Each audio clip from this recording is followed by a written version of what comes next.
Welcome to my channel.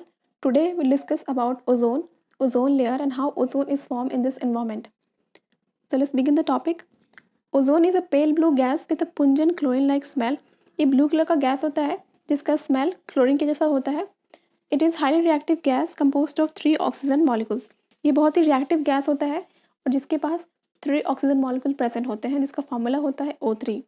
So let's see where the ozone layer is present. Ozone layer is a part of atmosphere which containing the ozone gas with the chemical formula O3. ये ozone layer एक atmosphere का part होता है जो basically stratosphere वाली layer में present होता है.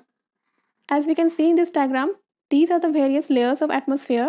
The first layer is troposphere, then stratosphere, then mesosphere, and then thermosphere and exosphere. Exosphere is the most outer part of the atmosphere. The next is how ozone is formed in this environment. तो basically होता क्या है कि जब भी oxygen molecule पे sun rays आती है तो वो ऑक्सीजन मॉलिक्यूल्स को स्प्लिट करती है इनटू 2 डिफरेंट ऑक्सीजन एटम्स में. और ये जब स्प्लिट हो जाता है 2 ऑक्सीजन एटम्स तो ये अदर ऑक्सीजन मॉलिक्यूल से कंबाइन होता है, तब जाके O3 मॉलिक्यूल बनता है, that is ozone. These are the various steps regarding the ozone formation. The first step oxygen molecule है हमारे इन्वायरमेंट पे, उस पर हमारा अल्ट्रावायलेट रेस होता है जो कि उसके बॉन्डिंग को, ऑक्सीजन के बॉन्डिंग जो होता है बिटवीन 2 ऑक्सीजन मॉलिक्यूल्स के बीच बॉन्डिंग होती है, उसको स्प्लिट करता है ये रेस, अल्ट्रावायलेट रेस. और ये स्प्लिट करता है तो ये फिर अदर ऑक्सीजन एटम से मॉलिक्यूल से कंबाइन करता है और तब जाके O3 मॉलिक्यूल बनता है. Let's see what are the importance of ozone layer in this environment. So ozone layer is protecting the earth from harmful UV radiations coming from the sun. जो भी सन से UV radiations आ रही है harmful, जो कि हमारे हेल्थ को effect कर सकती है, स्किन कैंसर कर सकती है, प्लांट को एल्डिंग को लो कर सकती है, तो उसको प्रोटेक्ट करने का ये काम करता है ozone layer. Without the ozone layer in the atmosphere life would be very difficult. Ozone layer हमारे अगर एटमोसफियर में नहीं होगा तो बहुत तरह का डिजीज़ हो सकता है. तो इसलिए ये बहुत इंपॉर्टेंट लेयर होता है जो कि हमारे अर्थ को प्रोटेक्ट करता है from the various harmful radiations. Plant and human can not survive and grow in this heavy you radiations. लोग जानते हैं कि अगर बहुत सारे रेडिएशंस हमारे स्किन को, प्लांट्स को पड़ेगा तो हमारा जो सर्वाइवल रेट होगा वो बहुत ही कम हो जाएगा और हम बहुत ही सेल्स जो है जल्दी डैमेज हो सकते हैं, आइदर प्लांट और animal cells. Ozone layer is highly injurious to living organism और ये बहुत ही इंजूरियस है लिविंग ऑर्गेनिज्म के लिए. Let's see the next topic, ozone layer depletions. कि ओजोन लेयर किस तरह से डिप्लीट होता है हमारे इन्वायरमेंट में due to release of various chemicals and other gases. Ozone layer is degraded due to release of chlorofluorocarbons, harmful gases, oxide of nitrogen. तो ये कैसे होता है, जितने भी हम लोग एक्टिविटीज़ कर रहे हैं डे लाइफ में, मोटर व्हीकल का इमिशंस, जितने भी गैस इमिट हो रहा है व्हीकल से, तो उसमें क्या होता है, नाइट्रोजन डाइऑक्साइड प्रोड्यूस होता है और बहुत सारे हार्मफुल गैसेस प्रोड्यूस होते हैं, जैसे क्लोरोफ्लोरोकार्बन एयर कंडीशनर में होता है, एसी में होता है. तो उससे रिलीज होता है जो गैसेस, वो एटमोसफेयर में जाती है और उसको डिप्लीट करने का काम करती है ओजोन लेयर को. So let's see what are the causes of ozone layer depletions. The first point is the release of chlorofluorocarbon.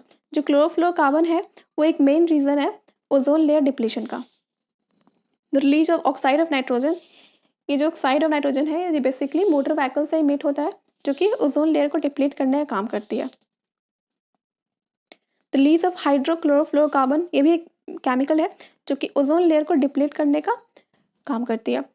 Let's see what are the effects of ozone layer depletion. यह क्या क्या effects हो सकता है हमारे health पे और plants पे, ठीक है. तो इसमें स्किन में इन्फ्लेमेशन हो सकता है, म्यूटेशन, डीएनए में म्यूटेशन हो सकता है, ठीक है. डीएनए में चेंजिंग को बोलते हैं म्यूटेशंस. एजिंग ऑफ स्किन, हमारा जो स्किन है जल्दी डैमेज हो सकता है और उसमें एजिंग का साइन हो सकता है, रिंकल्स हो सकता है स्किन्स में. डैमेज ऑफ द कॉर्निया, जो हमारा आइज़ का कॉर्निया पार्ट होता है वो उसको डैमेज कर सकता है. Damage of the skin cells, और हमारे जो स्किन सेल्स है उसको बहुत ही ईजिली से डैमेज कर सकता है. बहुत तरह का कैंसर भी प्रोड्यूस होता है with UV radiations. Inflammation of the cornea, जो कॉर्निया हमारे आइज में उसको इन्फ्लेमेट भी कर सकता है, उसको स्वेल भी बना सकता है. सो ozone day is basically celebrated on 16 सितंबर. 16 सितंबर को हम लोग ओजोन डे मनाते हैं. सो सो ये एक डायग्राम है जिसमें ओजोन लेयर का डिप्लीशन हो रहा है due to release of various chemicals like chlorofluorocarbons, nitrogen dioxide, nitrogen oxides, oxide. The control of what are the control of ozone depletions. तो हम लोग ओजोन लेयर डिप्लेशन को कैसे कम कर सकते हैं, उसको कंट्रोल कैसे कर सकते हैं। तो जितने भी हम लिमिट प्राइवेट व्हीकल्स, हम लोग थोड़ा सा व्हीकल्स को लिमिट प्राइवेट व्हीकल्स कर सकते हैं। अवॉइड यूजिंग पेस्टिसाइड को थोड़ा कम कर सकते हैं, जो हम लोग केमिकल्स देते हैं प्लांट्स में, उसको थोड़ा कम कर सकते हैं। The ban of use of nitrous oxide को थोड़ा बैन कर सकते हैं, जो कि हमारा व्हीकल्स एमिशन से एमिट होता है। The next point is use of eco friendly house and hold cleaning.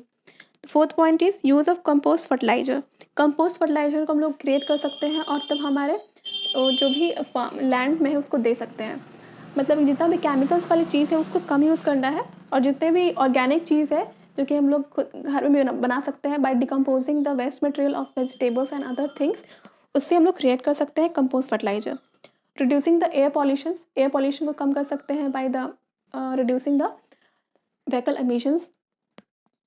Plantation कर सकते हैं, क्योंकि प्लांटेशन करेंगे तो बहुत ज़्यादा ऑक्सीजन मिलेगा, और ऑक्सीजन मिलेगा तो ये जो केमिकल्स रिलीज़ हो रही है उसको थोड़ा कम करने में हेल्प करेगा।